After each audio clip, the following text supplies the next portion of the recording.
Ancient books can hold secrets that rewrite our understanding of history. Deep within the sacred texts of India, historians have uncovered revelations so profound they challenge the very timeline of human knowledge. By the end of this journey, you will see the past in a completely new light. We will explore descriptions of advanced surgery and flying machines from thousands of years ago. How much of our ancient wisdom have we truly forgotten? At the heart of this mystery lie the Vedas, four timeless pillars of knowledge whispered for millennia before ever being written down. These are the Rigveda, a collection of profound hymns, the Yajurveda, detailing sacred rituals, the Samaveda, with its melodic chants, and the Atharvaveda, containing spells and incantations for everyday life. Their age alone is staggering, with scholars believing their origins reach back over 3,500 years. But the real shock for historians was not merely their antiquity, it was the sheer sophistication preserved within an oral tradition. Imagine a civilization so advanced that its deepest philosophical and scientific insights were memorized and passed from teacher to student with flawless precision for centuries. This was not a primitive society. The Vedas describe a complex cosmology, questioning the very nature of the universe and the moment of creation itself. They contain intricate rituals that imply a highly structured and intellectually vibrant culture, one that was pondering the cosmos and organizing society in ways that historians never expected for such an ancient era. The discovery forced a difficult question. How could a people from a time we consider the distant Bronze Age possess a world so detailed and expansive? This was just the first layer of the puzzle, a foundation that would lead to even more startling revelations buried in the texts that followed. Yet within the Vedas, a new layer of thought began to emerge, a collection of profound dialogues known as the Upanishads. These texts took the ritualistic questions of the earlier hymns and turned them inward, launching a metaphysical inquiry that would shock historians with its sheer audacity and age. The central revelation of the Upanishads is the concept of Brahman, the ultimate, formless reality that permeates the entire cosmos. This was not a god in the traditional sense, but the very fabric of existence itself, the single source from which all universes arise and into which they eventually dissolve. Alongside this cosmic principle, the sages introduced the concept of Atman, the true inner self or soul that exists within every living being. The most radical idea, the one that truly rattled modern scholars, was the declaration that Brahman and Atman are one and the same. The ultimate reality and your own deepest consciousness are identical. This fundamental unity is expressed in the great Mahavakyas, the great sentences, such as Tat Tivamasi, meaning thou art that. You are not a separate entity lost in a vast universe. You are the universe experiencing itself. This pursuit of self-knowledge had a profound goal, moksha, or liberation. This is freedom from the endless cycle of birth, death, and rebirth, a release achieved not through ritual but through the direct, experiential realization of your own divine nature. The depth of this exploration is staggering. In the Brihadaranyaka Upanishad, a sage named Yajnavalkya is questioned by his wife, Maitreyi, about the nature of love and immortality. He guides her to see that we do not love things for their own sake, but for the sake of the self, the Atman, which is present in all. The Chandogya Upanishad uses beautiful analogies, comparing the individual self to a river that flows into the ocean and becomes one with it, losing its separate identity. Historians examining these texts were confronted with a timeline that defied conventional wisdom. Here, in texts composed centuries before Socrates or Plato walked the earth, were sophisticated discussions on the nature of reality, consciousness, and the self that rivaled anything produced in classical Greece. The very questions that defined Western philosophy were being asked and answered in ancient India with a startling clarity. This was not primitive myth-making. It was a rigorous, introspective science of the mind that challenged everything we thought we knew about the intellectual development of humanity. This inward journey of the Upanishads finds its most dramatic expression on a literal battlefield. Woven into the immense fabric of the Mahabharata, one of the world's greatest epics, is a text that would become a cornerstone of global philosophy, the Bhagavad Gita. The scene is set moments before a catastrophic war, with two vast armies poised for destruction. Prince Arjuna, a legendary warrior, stands in his chariot in the space between the two forces, overwhelmed by despair. He looks across at his teachers, his cousins, his elders, all arrayed against him, and he lays down his bow, refusing to fight. His charioteer, who is revealed to be Lord Krishna in human form, does not immediately command him to fight. Instead, he begins a profound dialogue that forms the 700 verses of the Gita. This is not a simple call to arms. It is a deep, compassionate exploration of the human condition, a guide to living with wisdom in a world full of impossible choices. What stunned scholars was the text's incredible synthesis of spiritual paths, offering multiple roads to the same truth. Krishna outlines karma yoga, the path of selfless action, where one performs their duty without any attachment to the results. He explains Jnana Yoga, the path of knowledge and intellectual discernment, which seeks to pierce through illusion to see ultimate reality. And he presents Bhakti Yoga, the path of devoted love, surrendering to the divine with complete faith. The Gita masterfully weaves these three approaches together, arguing they are not separate, but interconnected strands of a single spiritual life. This holistic system provided a practical philosophy for every type of person, whether a warrior, a philosopher, or a devotee. But the revelations go even deeper. The text delivers astonishing psychological insights that feel utterly modern. Krishna diagnoses Arjuna's paralysis not as virtue, but as a crisis of confusion, his judgment clouded by personal attachment and fear. He teaches the discipline of a steady mind, one that remains unshaken in success and failure, a mind anchored in a higher purpose.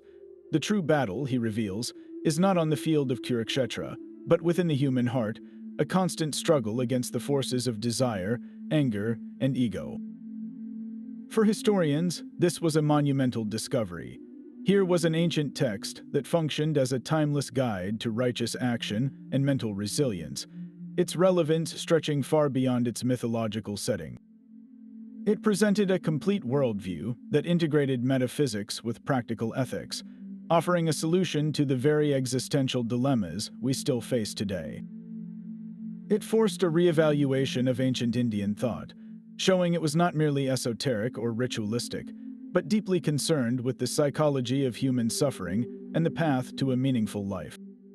But the philosophical battlefield of the Gita is only one dimension of a much larger story. The epic Mahabharata itself is merely a single thread in an immense tapestry of ancient lore known as the Puranas. These texts present themselves as encyclopedias of the cosmos, vast collections that weave together the genealogy of gods and kings, intricate legends, and a cosmology of staggering scale. The Vishnu Purana, for instance, details the creation of the universe and the cycles of time that govern its existence, while the Bhagavad Purana offers deeply poetic narratives of the divine, focusing on the life and playful exploits of Lord Krishna. Their scope is almost beyond comprehension, describing time in units of kalpas, or ages, that span billions of years. This is where historians faced their most profound dilemma. Were these texts purely mythological, imaginative stories crafted to explain the world, or were they something else entirely? A form of coded history preserving the memories of real events, ancient civilizations, and even global cataclysms from a forgotten epoch. Consider the descriptions of devastating weapons in the Mahabharata, which echo the effects of modern explosives or even radiation. The texts speak of flying machines, vimanas, with intricate details about their construction and operation.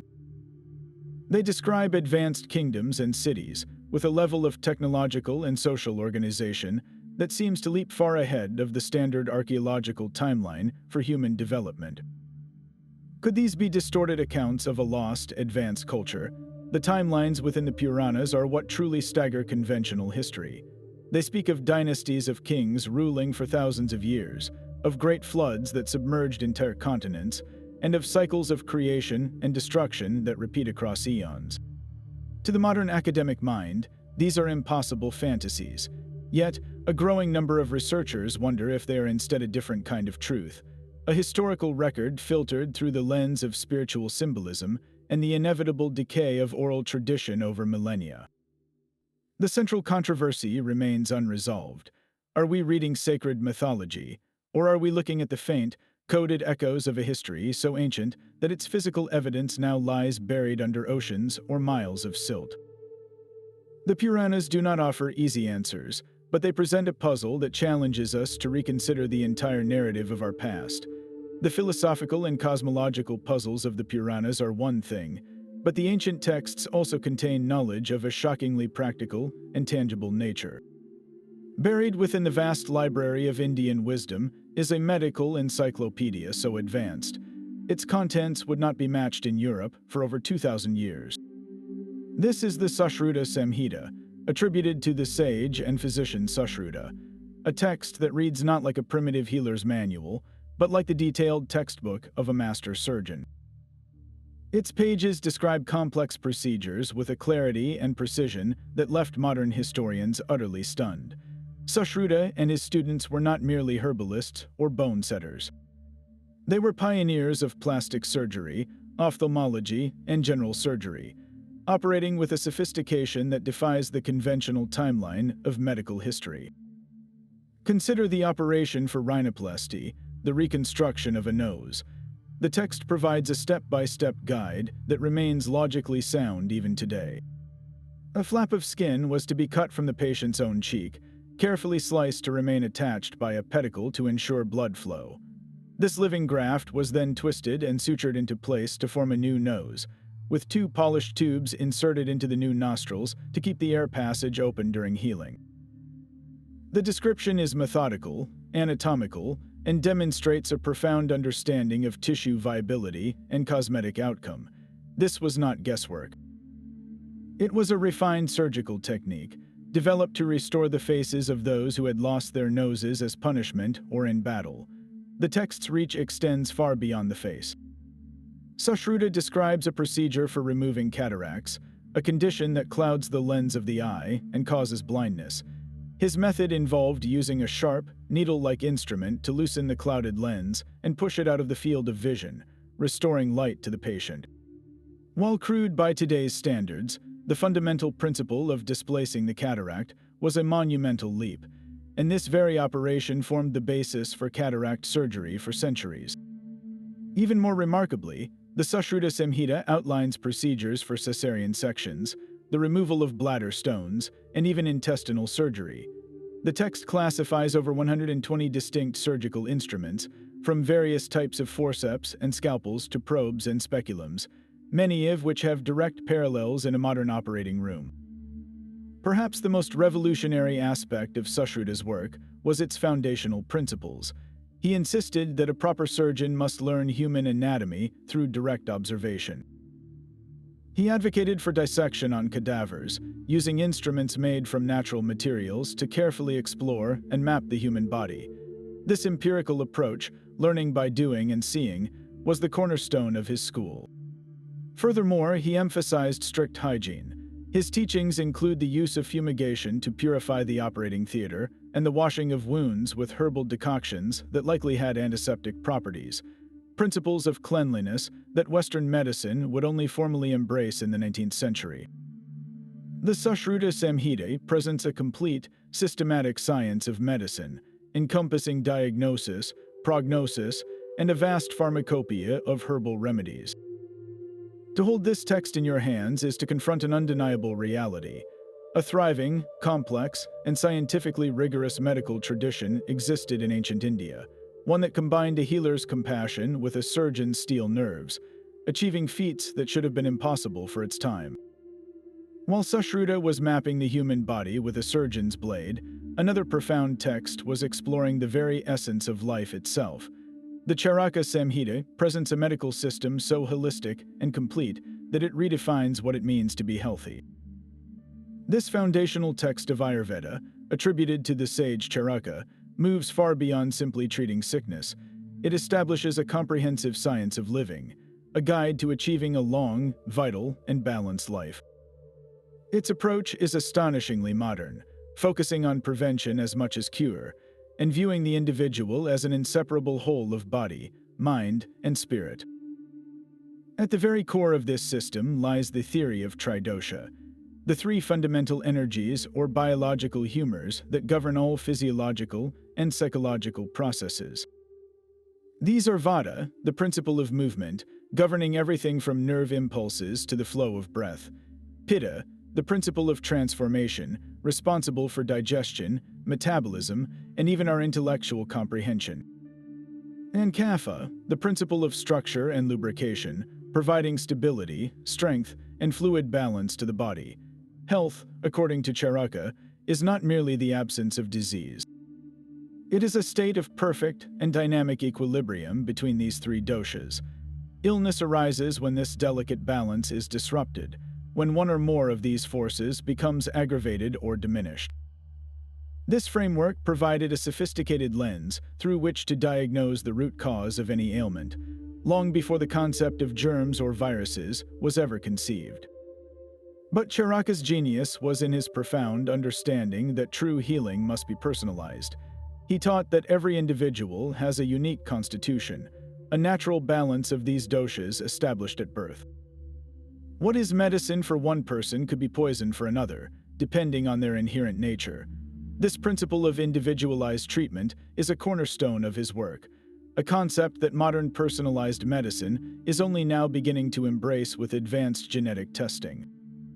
The Charaka Samhita places immense importance on daily routine and seasonal regimen, detailing how to structure one's day and year to maintain harmony with nature's cycles. It prescribes specific dietary guidelines, not as universal rules, but as flexible frameworks tailored to one's dashic balance and the surrounding environment. A food that is light and drying might pacify an aggravated kapha, while the same food could dangerously aggravate a person with a dominant vata constitution, who requires more nurturing, moist, and grounding nourishment. The text contains remarkably detailed descriptions of diseases, from diabetes to heart conditions, and an extensive pharmacopoeia of plant-based medicines. Charaka describes the properties of thousands of herbs, minerals, and animal products, explaining their effects on the different doshas. What is truly shocking for modern researchers is that many of these ancient remedies are now being validated by contemporary science. The use of turmeric for its anti-inflammatory properties, ginger for digestion, and holy basil for adaptogenic stress relief are all clearly outlined in the Samhita, their uses preserved for millennia. This was not a random collection of folk remedies. It was a rigorous, systematic science of life that integrated physical health with mental well-being and spiritual awareness. The Charaka Samhita presents a vision of a physician as a compassionate guide, whose role is to help the patient rediscover their own inner balance. It forces us to ask a profound question. In our pursuit of high-tech, symptom-targeted medicine, have we lost sight of this ancient, holistic wisdom that saw the human being as a complete and interconnected universe? Yet while these texts explored the health of the body and spirit, another ancient work was concerned with the brutal health of an empire. The Arthashastra, attributed to the brilliant strategist Kautilya, also known as Chanakya, is a cold-blooded manual for running a kingdom. It is a comprehensive guide to economics, state administration, military strategy, and political espionage, so ruthlessly pragmatic that it feels utterly modern. What truly shocked historians was its sheer scope and its unsentimental clarity, written over 1,500 years before Machiavelli penned The Prince. This was not a philosophical treatise on an ideal state. It was a detailed, operational blueprint for absolute power. Kautilya's vision for the state was one of immense and intricate control. He outlined a vast, sophisticated bureaucracy to manage everything from tax collection and treasury accounts to city planning and public health. He detailed economic policies that seem remarkably contemporary, advocating for state intervention in markets to prevent monopolies, stabilize prices, and even providing for emergency relief during famines. His king was not merely a warrior, but the chief executive of a complex administrative machine, responsible for the prosperity and security of every facet of society. But the Arthashastra's most chilling and fascinating revelations lie in its unflinching embrace of espionage. Kautilya devoted entire chapters to the art of intelligence, building a secret service that was both pervasive and ruthlessly efficient. He described a vast network of spies operating at every level of society, from wandering monks and merchants to courtesans and even seemingly loyal ministers. These agents were not just gatherers of information, they were active instruments of state policy. The text provides instructions for deploying agents as assassins, saboteurs, and masters of psychological warfare, sowing discord in enemy courts and among rival populations. The manual even includes formulas for creating secret poisons and suggests using wild animals as weapons of assassination. This level of calculated realpolitik, this understanding that statecraft is as much about shadows and deception as it is about law and economics, was unprecedented for its time. To read the Arthashastra is to enter the mind of a political genius for whom morality was secondary to stability and power. It presents a worldview where every action, from collecting taxes to planting a rumor, is a calculated move in a grand, unending game of political survival. This single text dismantles any lingering notion of ancient India as a purely spiritual or otherworldly civilization. It reveals a culture that could produce profound meditations on the eternal soul, while simultaneously authoring the most brutally practical guide to worldly power the ancient world had ever seen. This ruthless political calculation, however, existed alongside a civilization capable of breathtaking intellectual abstraction. While the Arthashastra perfected the art of statecraft, other ancient minds were solving the universe with geometry and numbers. The Vedas, those same timeless hymns, contained within them a set of appendices known as the Shalba Sutras, which translates to the rules of the chord. These were not philosophical dialogues or epic stories. They were practical, mathematical manuals for constructing the complex fire altars central to Vedic rituals. And the precision they demanded reveals a mathematical sophistication that historians found difficult to place in time. The altar designs were extraordinarily intricate, requiring the assembly of bricks into shapes like falcons with outspread wings, complex tortoises, and isosceles triangles, all with a specific and unvarying surface area. To build these massive platforms correctly was considered a sacred duty, an act of aligning the human realm with the cosmic order. This ritual necessity became the mother of mathematical invention. The priests, using nothing more than ropes and stakes, had to become master geometers.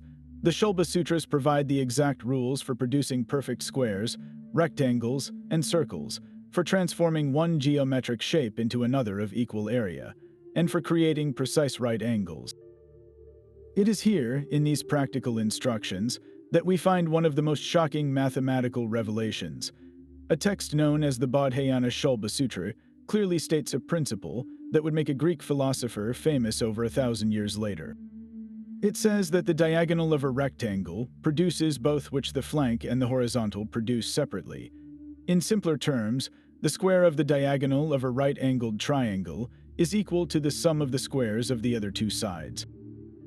This is the Pythagorean theorem, articulated with absolute clarity centuries before Pythagoras was born, but the revelations do not stop with triangles. The same texts demonstrate a remarkably advanced understanding of irrational numbers, dealing confidently with the square root of 2. They provide approximations for the mathematical constant pi, the ratio of a circle's circumference to its diameter, calculating it with an accuracy that was revolutionary for its era. They even describe algebraic formulas for finding the number of bricks needed for these complex structures, solving for unknown quantities in a way that foreshadows the formal development of algebra. The true genius of these texts lies in their synthesis of the sacred and the scientific. The construction of a fire altar was a spiritual act, a symbolic rebuilding of the cosmos. Yet to achieve that spiritual goal, the Vedic priests had to engage in the most rigorous, empirical, and logical thought. They were not merely reciting hymns, they were performing geometric proofs on the ground. Their chords stretched taut as they calculated areas and diagonals, their minds grasping abstract relationships that would form the bedrock of mathematics for millennia to come. This was not magic or mysticism, it was applied mathematics of the highest order, born from a culture that saw no separation between the quest for divine truth and the precise language of numbers and shapes. The existence of the Shulba Sutras forces a profound reconsideration of the timeline of human knowledge, suggesting that the seeds of our most fundamental mathematical principles were sown not in the Mediterranean, but in the distant, river-fed plains of ancient India. This mathematical precision, so grounded in the tangible world, gives way to a concept of time so vast it defies human comprehension. The ancient texts describe the universe moving through immense, repeating cycles known as the yugas. These are not mere eras, but cosmic seasons of existence, each with its own distinct spiritual atmosphere and duration. The cycle begins with the Satya Yuga, a golden age of truth and perfection, where humanity lives in harmony with divine law. This is followed by the Treta Yuga, a silver age where virtue begins to subtly decline. Next comes the Dvapara Yuga, a bronze age characterized by a further loss of righteousness and the rise of conflict. And finally, we arrive at the Kali Yuga, the Iron Age, the epoch we're said to be living in now, an age of quarrel, hypocrisy, and spiritual forgetfulness. The sheer scale of these cycles is what truly staggers the mind. One complete set of these 4 yugas is called a Mahayuga, and it lasts for 4,320,000 years. But even this is just a single turn of a much larger wheel. 1,000 of these Mahayugas constitute just one day in the life of Brahma, the creator god. The full lifespan of Brahma spans over 300 trillion of our human years. These are not numbers that fit comfortably within any conventional historical timeline. They speak of cosmic rhythms, of the universe itself breathing in a cycle of creation, preservation, and dissolution that repeats across near infinite time. For historians and scientists, this presents an impossible dilemma. Are these timelines purely mythological, symbolic representations of spiritual decay and renewal, or could they be something else entirely? Could they represent a forgotten, encoded understanding of geological and cosmic timescales? It is a shocking thought, but the Yuga cycles align strangely with modern scientific understandings. The concept of a golden age of perfection and longevity echoes the idea of a primordial, ideal state of the planet. The gradual decline through the ages mirrors the vast, slow processes of biological evolution and geological change. The idea of the universe undergoing cycles of birth and death is a cornerstone of some modern cosmological models, which propose a series of big bangs and big crunches across eternity. The duration of the yugas, while unimaginably long, operates on a timescale that is more akin to astronomy and geology than to human history. Is it possible that these ancient seers were not just philosophers, but observers of a deep time that we have only recently begun to measure with our telescopes and radioactive dating? Were they preserving, in the language of myth and symbol, a lost science of cosmic cycles that our own civilization is just now rediscovering? The Yuga system does not offer proof, but it presents a profound and unsettling parallel. A whisper from the distant past that suggests our ancestors may have understood the age and rhythm of the cosmos in ways we are only beginning to grasp. The vast cycles of the Yuga system suggest a past of almost unimaginable duration, leaving room for legends of forgotten technologies. Among the most controversial of all these ancient descriptions are the Vimana Shastras, detailed manuals that read like blueprints for flying machines. These texts, often found within larger works like the Samarangana Sutradhara, move beyond vague myths into startlingly specific engineering. They describe the construction of vimanas from carefully selected metals, including light yet strong alloys that some researchers speculate could be a form of aluminum or titanium, materials we associate with modern aerospace. The propulsion systems detailed are what truly ignite debate. The texts speak of engines powered by heated mercury and other mysterious energies, systems that utilize the swirling, vortex-like motion of this liquid metal to generate lift and thrust.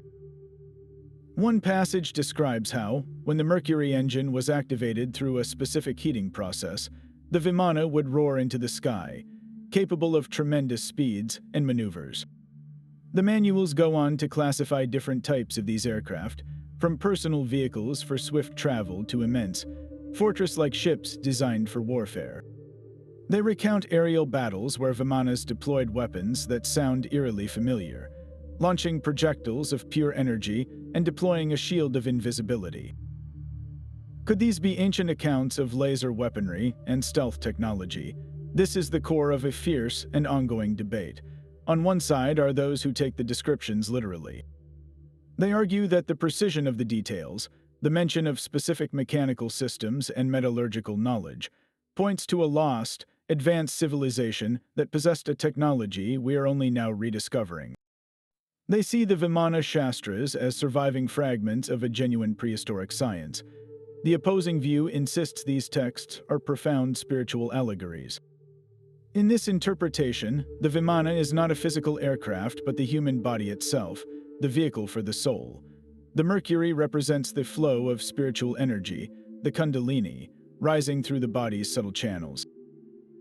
The ability to fly symbolizes spiritual liberation, the soul's ascent beyond the material world, and the aerial battles represent the inner conflict between higher consciousness and the lower passions.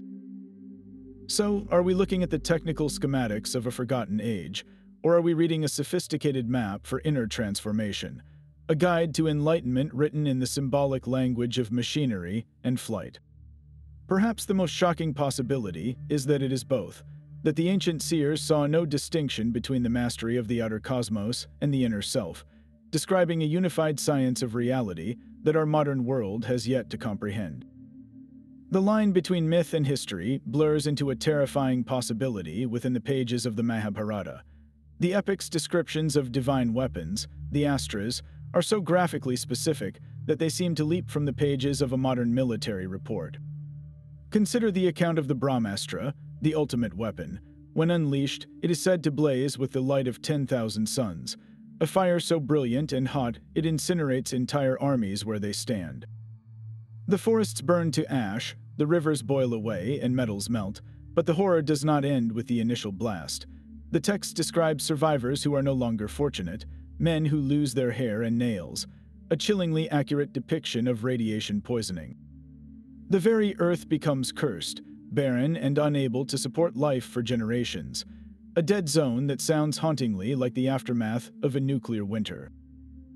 This is not a vague metaphor for destruction, it is a clinical account of a weapon of mass annihilation.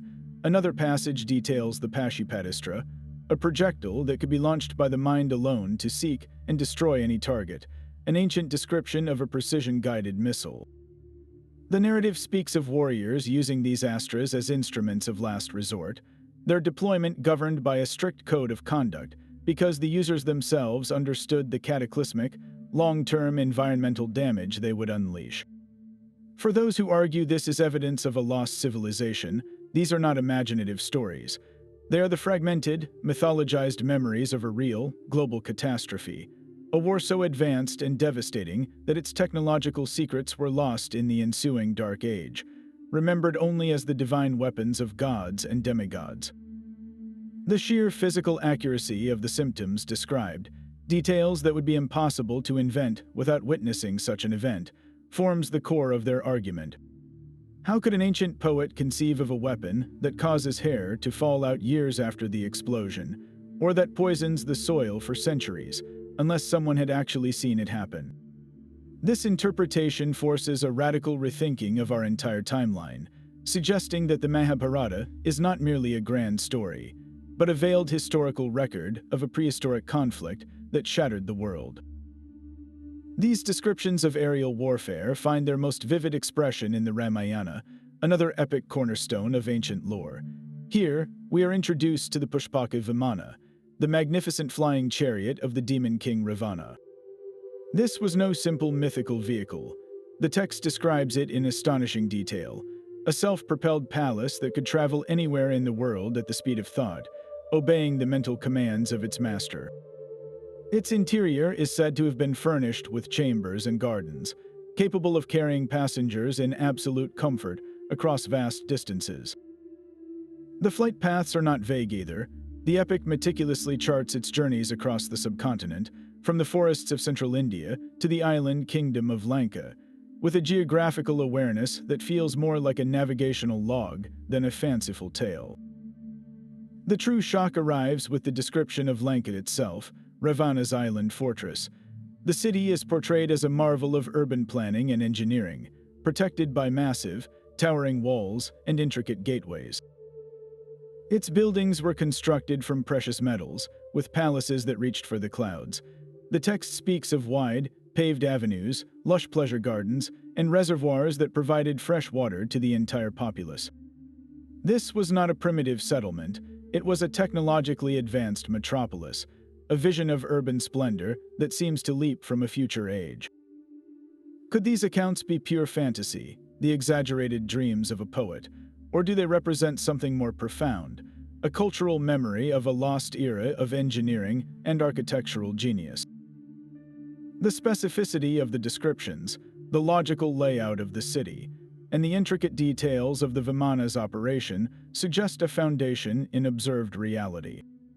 Perhaps the Pushpaka Vimana is the romanticized echo of sophisticated gliders or ornithopters, early flying machines whose principles of design have been lost to time. Maybe the Golden City of Lanka preserves the memory of a real, highly developed island civilization, one that mastered metallurgy and civil engineering on a scale that history has forgotten. These are not the vague musings of a primitive society. They are the remnants of a narrative so detailed and consistent, it forces us to wonder if we are listening to the last whispers of a world that once was. A world whose technological achievements were so grand, they became immortalized not as history, but as myth. A single line of commentary, written in the 14th century by a scholar named Sayana, contains a number that seems to defy time itself. In his explanation of a hymn from the Rig Veda, Sayana describes the sun as traversing a specific distance in the blink of an eye. He states that the sun moves 2,202 yojanas in half a nimsha. To understand this, we must decode the ancient units. A yojana is a measure of distance, believed to be between approximately 5 and 9 miles, while a nimsha is an incredibly short unit of time, the duration of a single blink. When you perform the conversion using the most accepted values for these units, the result is a figure that hovers around 186,000 miles per second. This is the exact speed of light in a vacuum, a constant that modern science did not accurately measure until the 17th century. The coincidence is so precise it feels deliberate. How could a 14th century scholar, commenting on a text thousands of years older, arrive at this number? The hymn he was explaining speaks of the sun binding the worlds together with its unending journey, a poetic image that suddenly takes on a literal, scientific dimension. Was Sayana simply recording a much older, inherited piece of knowledge, a fragment of a lost science that understood the fundamental constants of the cosmos? Or is this a case of breathtaking numerical serendipity, where ancient units of time and distance just happen to align, through pure chance, with one of the universe's most important truths? The implications are staggering. It suggests that the sages of antiquity may not have just been philosophers and priests, but also keen observers of cosmic mechanics, possessing an empirical understanding of the universe that we thought was impossible for their era. This single verse forces us to confront a profound and unsettling possibility, that our timeline for the history of science is not just incomplete, but may be fundamentally wrong. Yet this speed of light calculation is a glimpse into a measurable universe, a world of numbers and distances, but the ancient texts also charted a far more intimate and mysterious cosmos, one hidden within the human body itself. Here we enter the realm of Tantra, a tradition so often misunderstood and sensationalized in the modern world.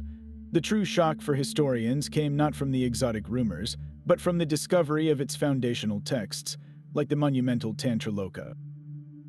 This was not a path of simple hedonism or occult magic. It presented a radical, systematic spiritual science with one audacious goal: to use every single aspect of existence, even the most worldly and physical, as a fuel for divine awakening. While earlier philosophies sometimes saw the material world as an illusion to be transcended, Tantra declared that the world itself is a manifestation of the divine. Therefore, nothing is inherently impure. The very energy of desire, the pull of the senses, the raw stuff of daily life, could all be harnessed and transformed into a vehicle for liberation. This was a path of integration, not rejection. The rituals detailed in these texts are complex and symbolic, designed to break down the practitioner's conditioned aversion and attachment. They involve intricate visualizations, the use of geometric diagrams known as yantras, and the recitation of potent sound formulas called mantras. Every element is a tool to rewire consciousness, to shift perception from the mundane to the sacred. Perhaps the most sophisticated revelation within these texts is the detailed map of the subtle body. This is an entire energetic anatomy existing within our physical form, a network of channels, or nadis, and psychic centers known as chakras. The practices of Kundalini Yoga, a core component of many tantric traditions, describe a dormant spiritual energy coiled like a serpent at the base of the spine. Through precise psychophysical techniques involving breath control, posture, and intense concentration, the practitioner seeks to awaken this immense power and guide it upward through the central channel, piercing each chakra along the way. This ascent is not a metaphor. It is described as a visceral, transformative experience that purifies and energizes each level of human existence, from basic survival instincts to the highest faculties of intuition and cosmic unity. The goal is the fusion of this individual consciousness with the supreme reality at the crown of the head. Historians examining these texts were confronted with a system that rivaled the complexity of any modern psychological or physiological model. Here was a parallel science of the mind and spirit, one that had developed its own precise methodology for exploring the furthest reaches of human potential. It was a shocking testament to the depth of ancient inquiry, proving that the quest for enlightenment was as rigorous, detailed, and daring as any other scientific pursuit. Yet the most profound shock lies not in the weapons or the flying machines, but in the sheer architecture of reality as described in the Puranas. These texts present a cosmos of breathtaking multiplicity, a vision where our entire universe is just a single bubble in an infinite cosmic foam. They speak of countless universes, each a self-contained reality with its own laws, its own galaxies, and its own divine administrators. In each of these parallel worlds, a Brahma is born to oversee creation, a Vishnu awakens to preserve the cosmic order, and a Shiva moves to orchestrate its final dissolution. This is not a one-time event. It is an endless, rhythmic dance of universes being born, lasting for trillions of years, and then being reabsorbed, only for the cycle to begin again, forever. The scale is so vast it makes our own galaxy seem like a speck of dust in a desert that stretches beyond sight. How could a human mind, in an age without telescopes, conceive of such a reality? This ancient idea of a multiverse finds a startling echo in the leading edges of modern cosmology. Today, theories based on quantum mechanics and inflationary physics suggest that our Big Bang may not have been a unique event. Instead, they propose a perpetual, bubbling froth of space-time where new universes constantly inflate into existence, each with its own random set of physical constants. Some of these universes might have stronger gravity, others might have no stars at all. Our universe, with its perfect conditions for life, is just one fortunate roll of the dice in an infinite cosmic casino. The parallel is uncanny. The Puranic seers described a reality of infinite, parallel creations, each governed by its own version of cosmic law, while modern physicists use mathematics to point toward a vast, and possibly infinite, landscape of universes beyond our own. One emerged from deep spiritual insight and mythological symbolism, the other from particle accelerators and equations, yet they converge on the same mind-bending conclusion. This challenges the very foundation of a linear view of scientific progress, the idea that knowledge moves in a straight line from primitive superstition to modern enlightenment. It suggests instead that the human capacity for abstract thought, for pondering the ultimate nature of existence, reached depths thousands of years ago that we are only now, with our most advanced tools, beginning to verify. The Puranas do not give us the mathematics, but they provided the conceptual map, a vision of a reality so vast and complex that it still has the power to humble us today. This human-like cosmos, the Loka, stands utterly alone in an infinite, featureless void. Within the distinct realms of this cosmic man, existence unfolds according to a strict and eternal law. At the very top, above the waist, lies the realm of the gods. In the middle trunk rests the human world, our own earthly domain, and below the waist are the realms of the hells, where souls reside for a time to experience the consequences of their past actions. This entire structure is not floating in space as we understand it, but is fixed and self-contained, a solitary island of reality in an endless sea of nothingness. The most radical idea within this cosmology is its non-theistic nature. The Jain universe was never created by a supreme god, nor will it ever be destroyed by one. It is simply eternal, a permanent fixture of existence that has always been and always will be, governed solely by the immutable principles of karma. This was a profound departure from the creation myths found in almost every other culture, presenting a self-running, mechanistic cosmos that operated on its own inherent moral and physical laws. The sheer scale of life within this loka is beyond human comprehension. The texts describe it as filled with an infinite number of jivas, or souls. Every single living being, from a human or an animal to a microbe or even a particle of wind, possesses a conscious, eternal soul. The entire cosmos is, therefore, a living, breathing entity, a vast network of consciousness all striving for liberation from the cycle of rebirth.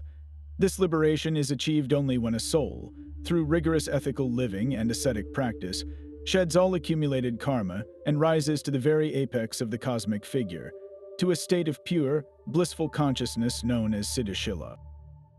But the journey does not end there. Time itself, in the Jain view, is a perpetual wheel, a cosmic mechanism with no beginning and no end. It moves in immense cycles, each divided into two continuous phases. The first is an ascending arc, Alutsarpini, a period where human virtue, happiness, and stature gradually increase, an age of gradual improvement for the world. This is followed by an Avasarpini, a descending arc, where morality, lifespan, and overall conditions slowly decline. We are currently in the fifth era of a descending arc, a time of sorrow and diminished spirituality. These cycles repeat forever, an unending oscillation between ascent and descent, like the inhale and exhale of the cosmos itself. When European Indologists first encountered these texts, they were completely stunned.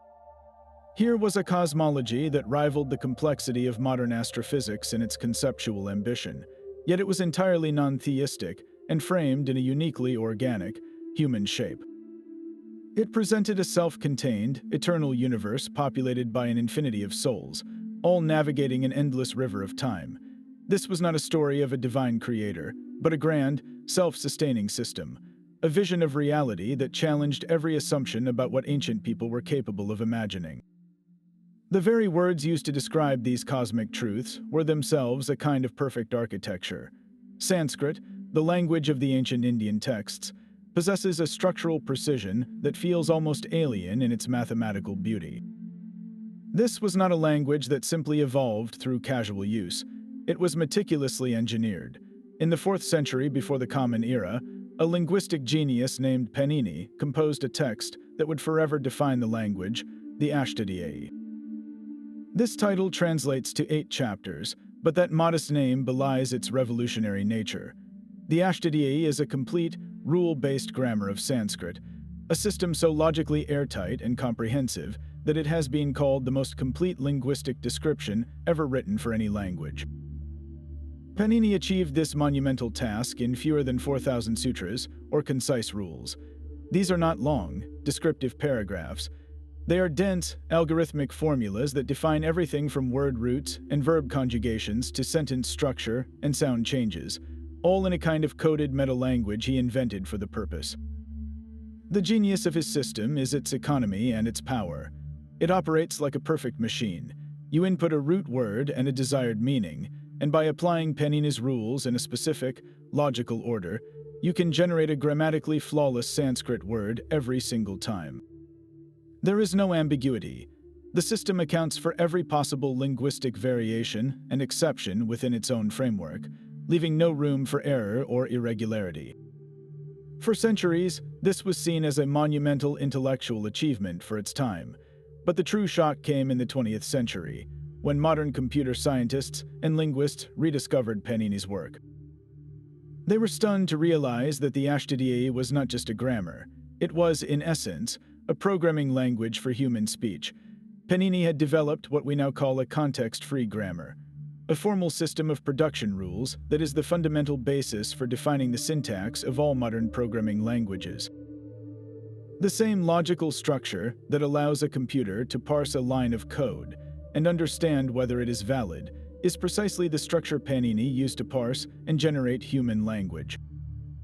This means that over 2,000 years before the first computer was even a theoretical concept, an ancient scholar in India had devised a system of formal logic that perfectly prefigured the core principles of computer science. This discovery sent ripples through the fields of computational linguistics and artificial intelligence. Researchers realized that Sanskrit, because of its unparalleled grammatical regularity and the logical framework of the Ashtadhyayi, was uniquely suited for computers to process. A machine could, in theory, understand and manipulate Sanskrit with greater ease than almost any other natural language. This has led to serious exploration of using Sanskrit as a meta-language for knowledge representation in AI systems, a perfect vessel for storing and retrieving complex information without the ambiguities that plague other tongues. The implications are profound. The ancient sages sought a language of perfect clarity to express their spiritual and scientific insights, a language they called the speech of the gods. In a twist that bridges the deepest past with the furthest future, we are now discovering that this divine language may also be the perfect speech for machines. This mathematical precision, encoded in language and geometry, required one final, revolutionary ingredient to change the world. That ingredient was nothing. In 1881, a farmer digging in a field near the village of Bakhshali, in what is now Pakistan, unearthed a crumbling bundle of birch bark pages. This was the Bakhshali manuscript, a mathematical text whose true age would become a subject of fierce debate, but whose contents were undeniably profound. Within its fragile pages, historians found something that would rewrite the history of mathematics. Scattered throughout the calculations were a series of dots. At first glance, they seemed like simple punctuation, but a closer look revealed their true function. These dots were placeholders, marks used to indicate an empty column in the intricate number system being used. In the number 205, for instance, a dot would appear in the tens place, holding the space open to distinguish it from 25. This humble dot was the embryonic form of the number 0.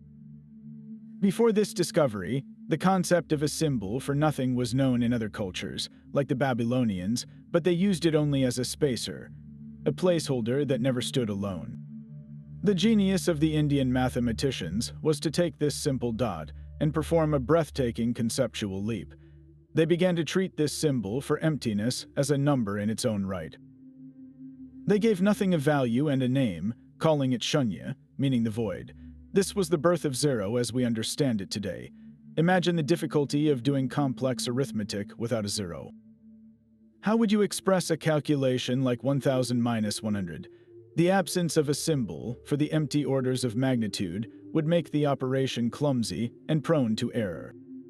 The introduction of zero created a perfect, positional number system where the value of a digit depends on its place. This is the system we use today, from balancing a checkbook to running a supercomputer. The implications of this single idea are almost impossible to overstate. Zero is the foundation of the entire digital age. Every line of code in every piece of software, every website, and every smartphone operates on a binary system of ones and zeros. That fundamental on-off switch, the very heartbeat of modern technology, relies entirely on the existence of a symbol that represents nothing. The calculus that allows us to model the universe, the physics that describes reality, the economics that governs global markets, all of it depends on the mathematical framework that zero made possible.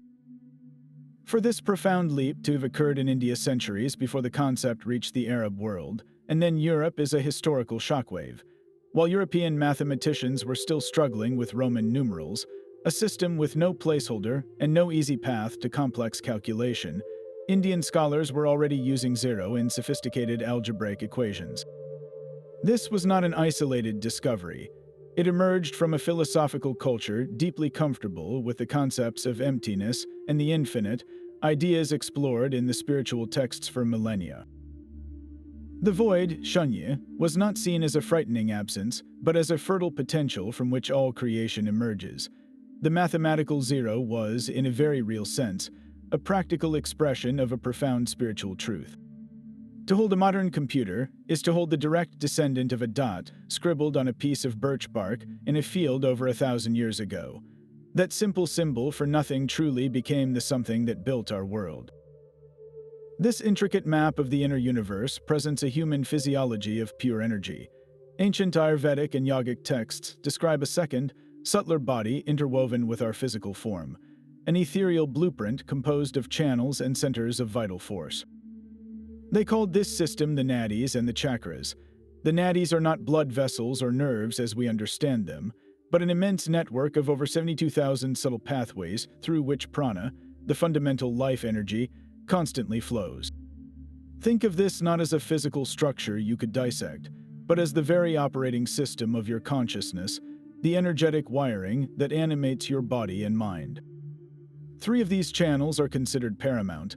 The Ida Nadi, flowing on the left side, is associated with lunar, cooling, and receptive energy.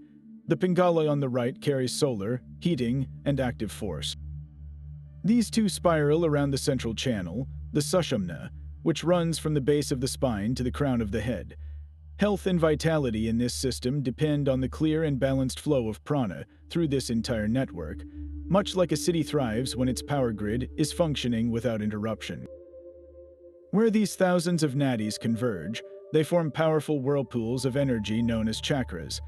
These are not physical organs, but spinning wheels of consciousness located at key points along the spine.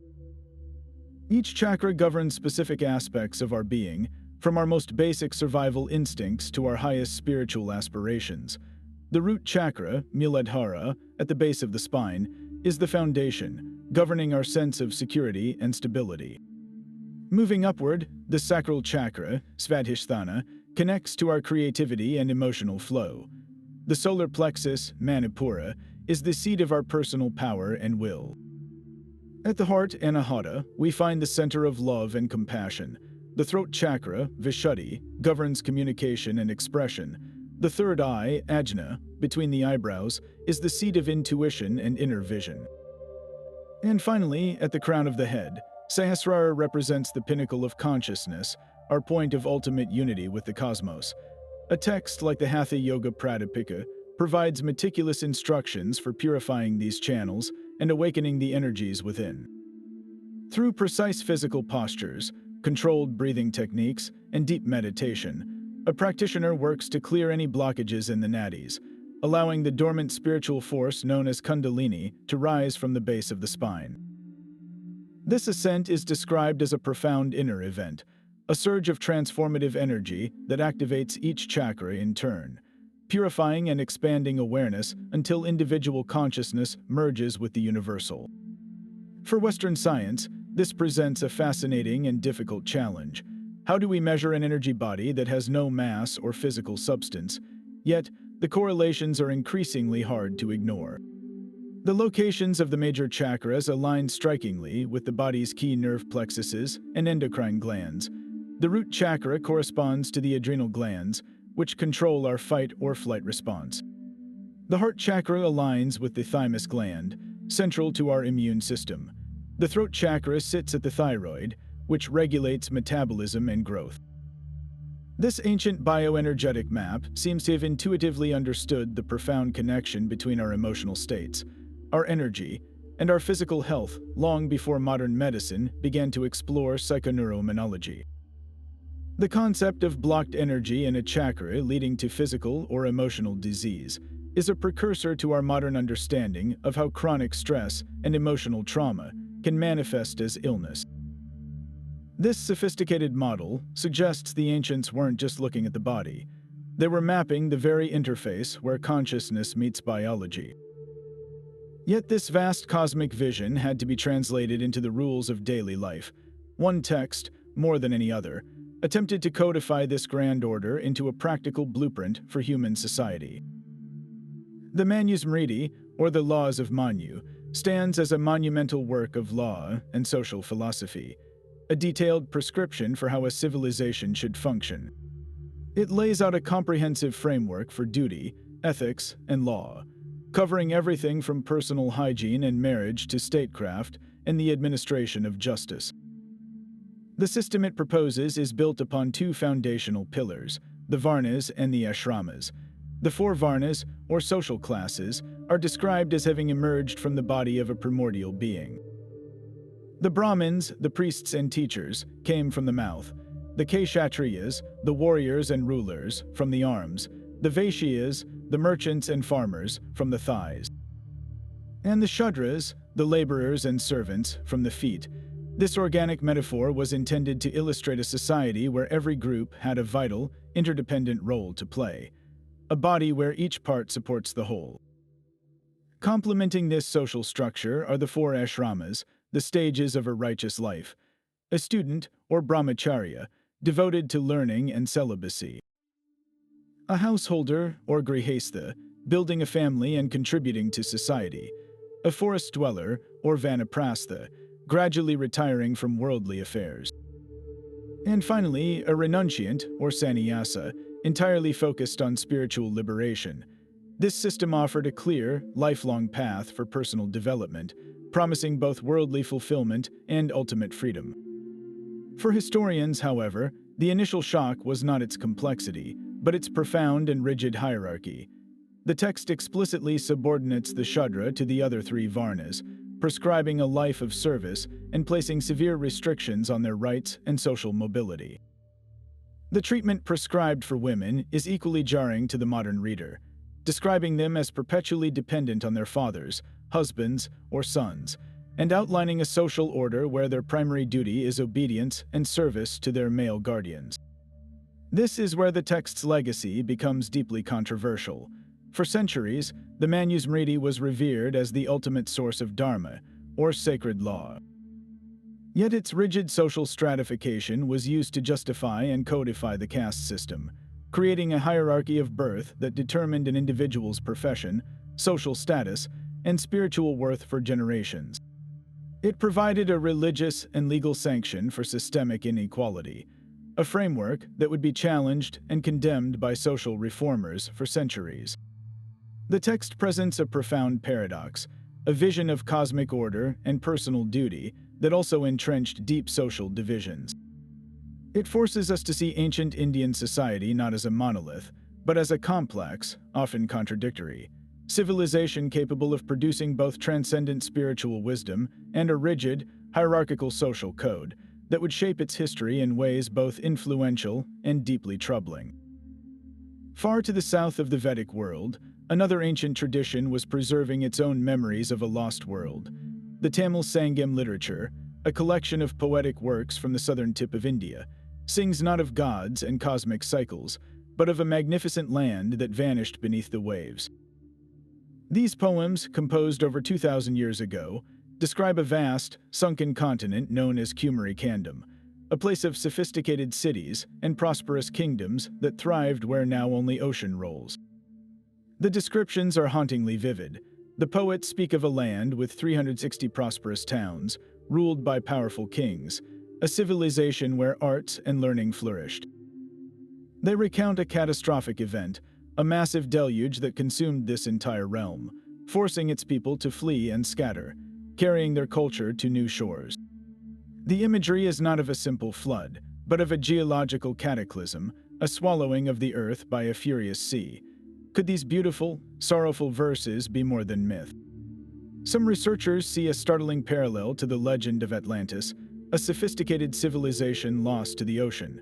They propose that Kumari Kandam was a real landmass, a continent or a large island chain in the Indian Ocean that was submerged at the end of the last ice age, when rising sea levels dramatically reshaped the world's coastlines.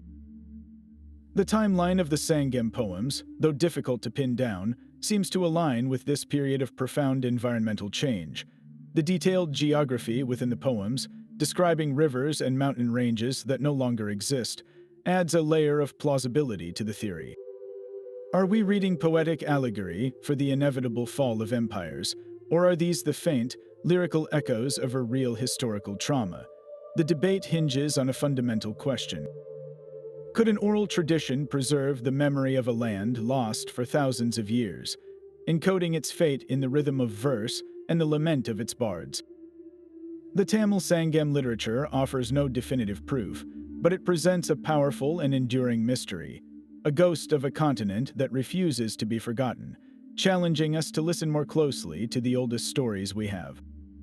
But the quest to map the inner world found its most systematic expression in a text that reads like a laboratory manual for the mind. The Yoga Sutras of Patanjali present a startlingly clinical and precise science of consciousness, a world away from the popular image of physical postures. This ancient framework is built upon the 8 limbs of yoga, a step-by-step path designed to systematically quiet the turbulence of human thought. It begins with yamas, the ethical restraints like non-violence and truthfulness that create peace in our external world. It moves to niyamas, personal observances like cleanliness and contentment that purify the internal self. Only then does it introduce asana, the steady and comfortable seated posture for meditation, and pranayama, the regulation of breath to master the life force. The next limbs turn inward completely, with pratyahara, the withdrawal of the senses from external distractions, and dharana, the focused concentration on a single object. This intense focus deepens into dhyana, a state of uninterrupted, flowing meditation. The ultimate culmination of this entire process is samadhi, a state of enlightenment where the meditator, the process of meditation, and the object of meditation merge into a single, undifferentiated experience of pure consciousness. The sheer audacity of this map is that it presents enlightenment not as a mystical gift, but as a reproducible state achievable through disciplined practice. What truly shocked modern psychologists, however, was the text's foundational analysis of the mind itself. Patanjali begins by defining yoga as the cessation of the modifications of the mind. He calls these modifications vrittis, the whirlpools of thought, memory, and perception that constantly churn on the surface of our awareness. He provides a detailed taxonomy of these vrittis, classifying them into correct knowledge, misconception, imagination, sleep, and memory. This is an ancient, precise catalog of the very contents of human cognition. The techniques he outlines for calming these whirlpools feel utterly contemporary. The practice of gently returning your focus to a single point, like the breath, whenever the mind wanders, is the core of modern mindfulness-based cognitive therapy. His concept of pratipaksha bhavana, the method of cultivating an opposite thought to counteract a negative one, is a direct precursor to cognitive behavioral techniques used to break cycles of anxiety and depression. Here was a 2,000-year-old system that had already deconstructed the human psyche, with a sophistication that the West would only claim centuries later. It forces a humbling realization that the journey to understand our own minds, a journey we consider so modern, was mapped with breathtaking clarity in the distant past. This very lack of separation is the final, and perhaps most profound, shock. For the ancient seers, the quest to understand the movement of the stars and the quest to understand the nature of the self were not two different journeys. They were a single, unified exploration of reality. There was no rigid boundary between a laboratory and a temple, because the entire cosmos, from the distant galaxy to the quiet space within your own heart, was the field of study. This holistic world stands in stark contrast to the modern division where science handles the objective, material world, and spirituality handles the subjective, inner experience. In ancient India, these were seen as two doors into the same house. The same mind that meticulously calculated the speed of light and articulated the Pythagorean theorem was the mind that plunged into deep meditation to investigate consciousness itself. The empirical observation of the external world and the introspective insight into the inner world were considered complementary paths to the same ultimate truth. Consider the Vedic fire altar. Its construction was a spiritual act, a symbolic ritual to align with cosmic forces, yet to build it correctly required an advanced, practical application of geometry and engineering. The spiritual goal demanded scientific precision. Similarly, the Ayurvedic physician sought to heal not just the physical body, but the entire human being, understanding that a disease in the liver could be rooted in unresolved anger, and a troubled mind could disrupt the flow of vital energy. They did not see a patient as a collection of symptoms, but as a unique ecosystem of body, mind, and spirit, all interacting according to observable, if subtle, laws. This is why the texts so effortlessly weave together cosmology and psychology. The Puranic description of countless universes mirrors the tantric map of the vast inner space of consciousness. The mathematical zero, shunya, is both a practical number and a philosophical concept, representing the fertile void from which all creation emerges. The Vimana is simultaneously a potential aircraft and a metaphor for the body as a vehicle for the soul's journey. For historians trained in a tradition where faith and reason often conflict, this seamless integration is deeply challenging. It suggests that these ancient thinkers operated from a paradigm we have largely lost, one that did not see a contradiction between measuring the world and mystically merging with it. They practiced a science that was not cold and detached, but imbued with reverence. They pursued a spirituality that was not vague or superstitious, but grounded in a systematic, empirical investigation of consciousness. Their ultimate question was not simply how the universe works, but what is our place within it, and what are we, the observers, truly made of? This grand synthesis forces a humbling question upon our modern world. In our relentless specialization, have we fractured a fundamental unity? Could reuniting these two ways of knowing, the outer gaze of science with the inner gaze of spirit, be the next great leap in understanding not only the universe, but ourselves? The sheer scope of what we have uncovered is almost beyond comprehension. From the precise geometry of the fire altar to the cold pragmatism of statecraft, from the surgeon's blade to the meditator's breath, these texts present a civilization that explored every dimension of existence with unparalleled depth. They map the cosmos and the human body with the same meticulous care, seeing no division between the stars above and the consciousness within. We are left with a legacy that defies simple categorization, a library of knowledge that continues to unsettle our most fundamental assumptions about history and human potential. These are not the relics of a primitive past, but the sophisticated records of a culture that asked the biggest questions and pursued the answers with a rigor we are only now beginning to appreciate. So we are left with a final, haunting question that echoes across the millennia.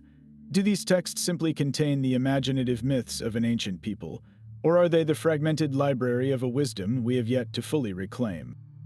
The answer may lie not in a dusty archive, but in our own willingness to listen to these ancient whispers. What do you believe? Share your thoughts and theories in the comments below.